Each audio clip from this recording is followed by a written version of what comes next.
बहुत बहुत शुक्रिया आपका कि आपने एक अहम मौजू पर मुझे बोलने का मौका इनायत फरमाया। और बड़े अफसोस की बात है कि बड़ी धूमधाम से हुकूमत की तरफ से इस बात को रखा गया, मगर 30 से ज़्यादा एमपी यहाँ पर मौजूद नहीं है। मैडम, पहले तो मैं वज़ीर आज़म की इस बात की मजम्मत करता हूँ और उनको बताना चाहूँगा कि जिना के बारे में उन्होंने जो कहा था, हम तो जिना के सख्त मुखालिफ है, इसलिए भारत को अपना वतन माने, मगर 42 में आपके प्यारे वीर और जिना की पार्टी ने नॉर्थ वेस्ट फ्रंटियर, सिंध और बंगाल में मिलकर हुकूमत चलाई और उस हुकूमत ने 1.5 लाख हिंदू और मुसलमानों को अंग्रेजों की फौज में शामिल कराया ताकि वो लड़े। तो किसी शायर ने अच्छा कहा था वजीर आजम के बारे में कि फरेब देकर जमाने को पारसा ना बनिए, इन्हें कहो कि वो बंदा बने खुदा ना बने, अमीर शहर यही चाहता या हजरत कि हमारी चीख गले में रहे सदा ना बने। दूसरी बात मैडम, हमारे वजीर दिफा जनाब राजनाथ सिंह साहब ने बड़ा ही अजीब व गरीब और तकलीफ दे बात कही उम्मुल मोमिनीन के बारे में और उम्मुल किताब के बारे में। उम्मुल मोमिनीन उनको कहते हैं जो हमारे प्रॉफिट मोहम्मद सल्लल्लाहु अलैहि वसल्लम की वाइफ हैं। वो हम तमाम मुसलमानों की माँ, हम उनको तस्वुर करते हैं, मगर हम उनकी इबादत नहीं करते। हम अपनी माँ की इबादत नहीं करते।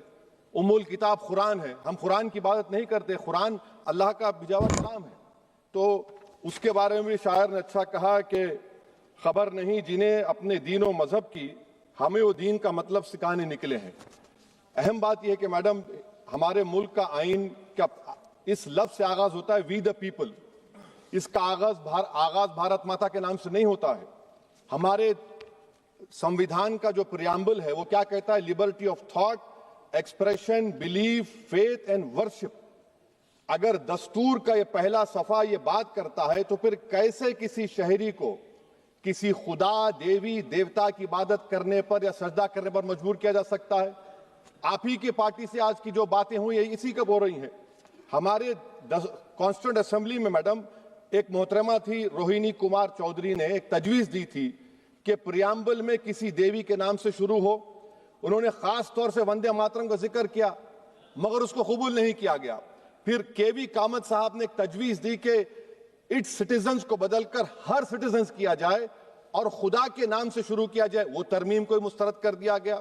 हमारे संविधान का उसूल यह है कि भारत क्या है, उसकी अवाम है, अवामी कानून की मुसन्निफ है, अवाम की मर्जी से सबसे बालातर है, अवामी हाकिम है। मुल्क किसी खुदा, देवी, देवता, मजहबी इलामत के नाम से नहीं चलता, ना मुल्क किसी एक मजहब की मिल्कियत है।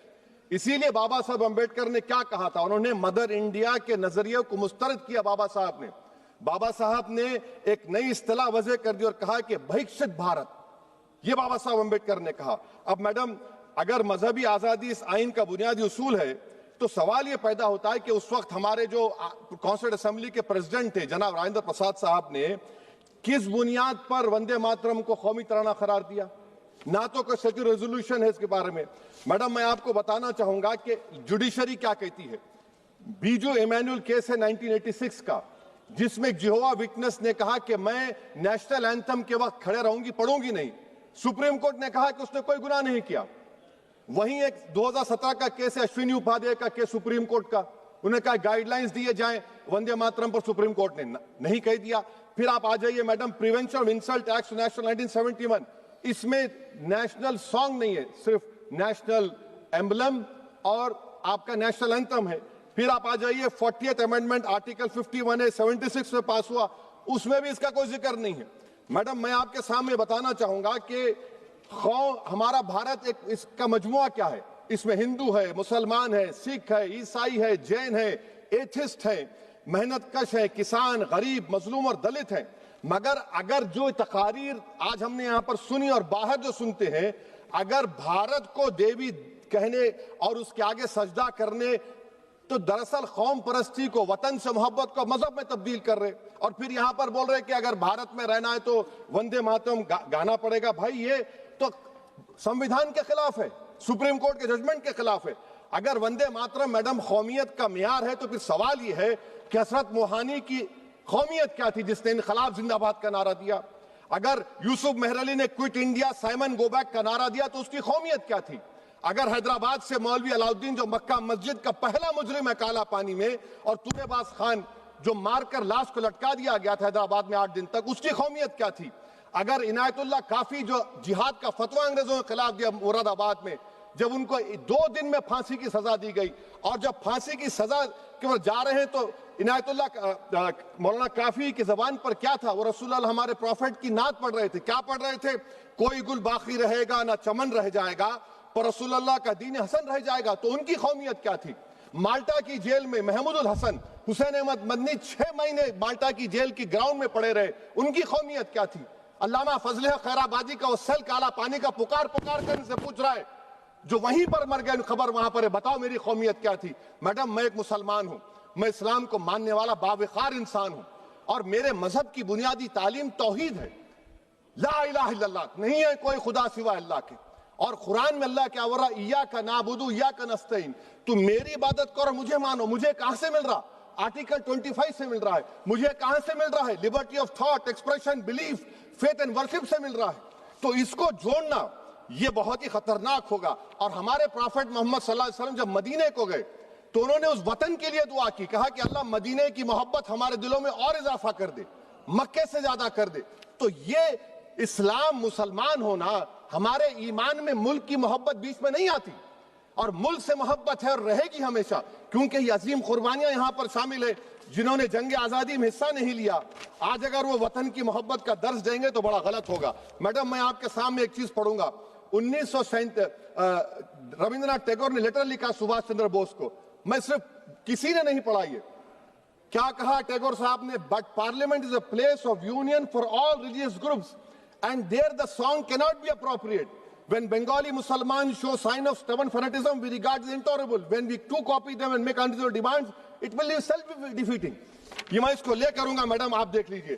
फिर दूसरी तरफ मैडम आप आ जाइए, मैं यहाँ पर बैठकर, हाँ, जितने तकारीर यहाँ पर हुए सब जनगण मन पर तनकीद किए। तो मैडम मुझे ये कहना पड़ेगा कि जनगण मन पर आप लोग इतनी तकलीफ क्यों उठा रहे हैं? आखिर इतनी तकलीफ क्यों है? तो मैं जब जाकर देखा तो मुझे 28 दिसंबर का ऑर्गेनाइजर मैगजीन का आर्टिकल मिला, जिसमें ऑर्गेनाइजर लिखता है कि what is the moral sanction behind government choice of Janagana Mana, except that it can be made an item of entertainment at the sumptuous parties thrown by government officials. आप बताइए, इसका बोलेंगे आप? और फिर उसके कैंड कैसा करते हैं? It will mean we can not love our motherhood.